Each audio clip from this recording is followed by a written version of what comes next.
আজকে বিকালবেলা না হঠাৎ করে আমার দিদি আর দাদাভাই এসে বলল যে তারা মুভি দেখতে যাবে আর তার সঙ্গে আমাদেরও নিয়ে যাবে। তার জন্য না খুশির চোটে একদম আমি ভিডিও সব কিছু ভুলে গেছিলাম বানাতে। একদম রেডিমেডি হয়ে তারপরে দেখো ভিডিওটা করছি। আর মুভি দেখার কথা শুনে তো আমি প্রচণ্ড খুশি, কারণ কি অনেক দিন পর আজকে মুভি দেখতে যাব। সেই যে লাস্ট কবে গেছিলাম, আমার দিদিদের সঙ্গেই গেছিলাম, তারপর আবারও এই যে দিদিদের সঙ্গেই যাব। তো ওর জন্য না অনেক খুশি। আর কে কে যাবো সব কিছুই বলবো, আর কী মুভি দেখতে যাবো সেটাও তোমাদের বলবো। তো দাঁড়াও, তার আগে একটু ইন্ট্রোটা। Hello guys, welcome back to আমার channel Rumpa Biswas. So guys, আমি রুম্পা, আশা করছি তোমরা সবাই ভালো আছো। আমি তো অনেক ভালো আছি, দেখতেই পারছো। হ্যাঁ, আর এখন বলি তোমাদের যে আমি কে কে যাবো। আমি যাব হচ্ছে, আমার দিদি যাবে, মতলব আমার মেয়ে যাবে, আমার দাদা যাবে, মতলব আমার জামাইবু, আর আমি যাব, পিঙ্কি পাখি যাবে, আর আমার মনা যাবে, মতলব আমার দিদির বড় মেয়ে যাবে। তো চলো দেখি, আমি তো রেডি হয়ে বেরিয়ে পড়েছি। তো তারপর এখন দেখি আমি পিঙ্কিকে ফোন করব যে ওরা কত দূর রেডি হয়েছে, আর তারপর আমরা বেরিয়ে যাব। আর আজকে না আমরা কটার শো দেখবো, তোমার ওই ছটার দিকে মনে হয়, ছটার পরে কটার শো জানি না, ওই টাইমটারই শো দেখবো। তো চলো দেখি পিঙ্কিকে একটা ফোন করে নিই। তো চলো ওরা আসুক, তারপর আমি ভিডিওটা কন্টিনিউ করছি। তো তোমরা ভিডিওটা দেখতে থাকো। তো এই দেখো, আমি পিঙ্কিকে ফোন তো করে নিয়েছি, আর আমি এত খুশি কেন, দাঁড়াও তোমাদেরও দেখাচ্ছি। এই দেখো, একদম না মতলব কোনো প্ল্যান ছাড়াই এদিকে দেখি না, ওরা দুজন আসার পরে দেখি যে ওরাও ম্যাথটাকে একদম রেড আর ব্ল্যাকের মধ্যে পড়েছে, আর আমিও, মতলব আমাদের কোনো প্ল্যান ছাড়াই। তোমরা হয়তো বিশ্বাস করবে না, সত্যি বলছি। আমি না প্রথম অন্য একটা টপ পরেছিলাম, তারপর না কি মনে হলো যে না, আমি আমার এই রেড কালারের টপটা অনেক দিন পরি না, তার জন্য এরকম পরলাম, আর আমি ব্ল্যাক কালারের জিন্সটা পরেছি। তারপর দেখি আমার মাম্মা এসেছে, ও দেখি এরকম রেড কালারের মধ্যে ব্ল্যাক কালারের পরেছে, আর তারপর দেখি পিঙ্কি পাখি ওই এক। তাই দেখে তো আমি প্রচণ্ড অবাক হয়ে গেলাম। আর এদিকে আমাদের জুতোটাও সেম, শুধু একটু কালারের একটা ডিফারেন্ট ছিল, তাছাড়া পুরো জুতোও আমাদের সেম ছিল। যাই হোক, এদিকে আমরা তো বেরিয়ে পড়েছি। আর এখানে না আমার দিদিকেদের দেখতে পাচ্ছ না, কারণ ওরা একটুখানি বাদে বেরোবে, কারণ ও আবার গেছে বাড়িতে। বাড়ি বললে তোমরা কোনটা ভাবছো জানি না, হ্যাঁ গেছে হচ্ছে ওর শ্বশুর বাড়িতে, আমার দিদি শ্বশুর বাড়িতে গেছে। তো ওইখান থেকে ওরা আবার বেরিয়ে যাবার, ওর জন্য আমরা তিনজন মিলে বেরিয়েছি।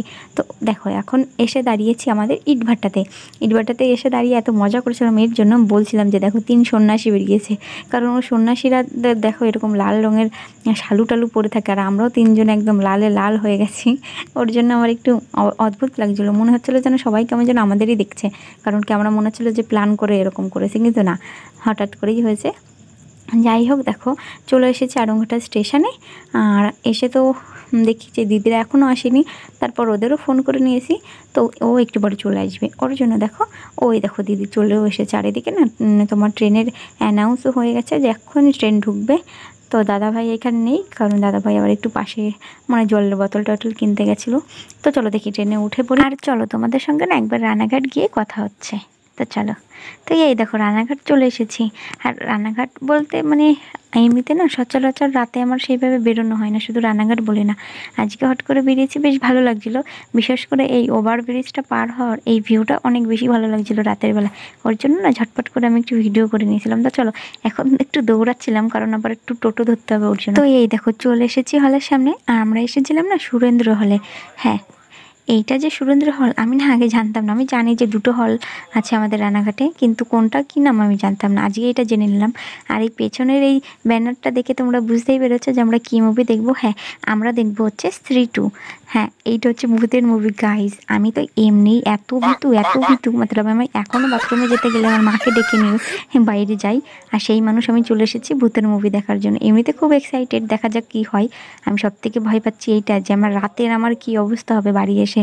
তো দেখো আমরা না মতলব হলে ঢুকতে দেখি না মুভিটা একটু স্টার্ট হয়ে গেছিলো, আমরা জানতাম যে শুরু হয়ে যাবে। তো তারাও তোমাদের জন্য একটা সিন আছে গাইজ।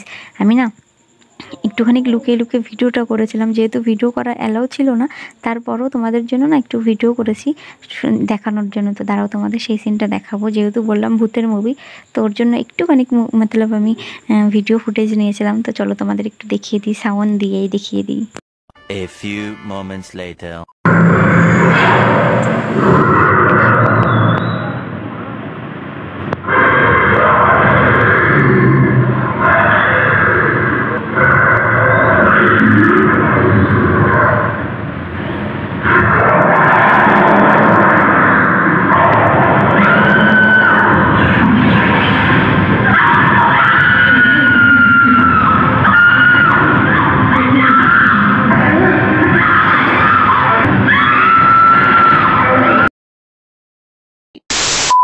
গাইজ এই সব সিন দেখার পরে রীতিমতো তো হল ঘরের মধ্যে আমার ভাগ্যের মতো নেওয়ার মতন অবস্থা হয়ে গেছিল। সত্যি আমার হাত পা তো ঠান্ডা হয়ে যাচ্ছিল পুরো। এমনি তো আমি একদম মতলব ভিতর ডিম যাকে বলে, আর তার উপর এই ধরনের মুভি দেখতে এসে আমার অবস্থা তো একদম যা না তাই অবস্থা। আমি না সব থেকে শুধু বারবার এইটাই টেনশন করছিলাম, এমনিতে না এদের সামনে একটু স্মার্টলি বলছিলাম যে আমি কোনো ভয়ই পাইনি, কিন্তু মনে মনে যে আমার কেমন লাগছিলো সেটা আমিই জানি গাইজ। তারপরেও না আমি শুধু এইটা নিয়ে ভয় পাচ্ছিলাম যে আমি রাতে কি করে থাকবো ঘরে একা একা, যেহেতু আমি থাকি, দিদির তো বিয়ের পরে আমি একাই থাকি। আর দিদি আছে ঠিকই, কিন্তু আমার দিদি আবার আমার বর দিদির বাড়িতে এসেছে, মতলব ওদের বাড়িতেই থাকছে। তাই আমি ভাবছি আমি কী করে এবার থাকবো। যাই হোক, আর না তোমাদের না সব যদি আমি সিন মতলব আমার ভিডিওতেই দেখিয়ে দিই, তাহলে তোমরা তো তাহলে আর কেউ হলেই যাবে না। ওর জন্য না আমি একটুখানি সিন তোমাদের দেখিয়েছি, আর কেমন লেগেছে জানিও। আর এইভাবে যদি তোমার ধর ছাড়া শুধু মাথাটা যদি এইভাবে আগে কোনো দিন আমার সামনে চলে আসে, আমি তো শেষ জায়গায়। ওই মেয়েটা তো তাও চিৎকারের সময় পেয়েছে, আমি তো ওইটাও পাবো না। যাই হোক, মুভিটা না অনেক জোশ ছিল। আর এই দেখো একদম মুভি টুবি শেষ করে আড়ংঘাটাতে গিয়ে একটু আইসক্রিম খেয়েছি, আর বাড়িতে আসার সময় একটু পকোড়া কিনে নিয়ে এসেছি, যেহেতু ভেবেছিলাম তোমার বিরিয়ানি খাবো, কিন্তু সব দোকান টোকান বন্ধ হয়ে গেছিলো, ওর জন্য আর খাওয়া হয়নি। আর এখন আমরা সবাই মিলে বাড়িতে চলে এসেছি। কিন্তু গাইজ বাড়ি আসার পরেও না আমার শুধু এই একটা জিনিসই টেনশন হচ্ছে যে আমি এখন কী করে ঘুমোবো। কোনো ব্যাপার না, জয় মা কালীর নাম করে ঘুমিয়ে পড়বো গাইজ। তো চলো গাইজ, আজকের মতন সবাইকে টাটা, সবাইকে জানাই good night and thanks for watching guys. তো চলো, সবার সঙ্গে দেখাবেন নতুন একটা ভ্লগে।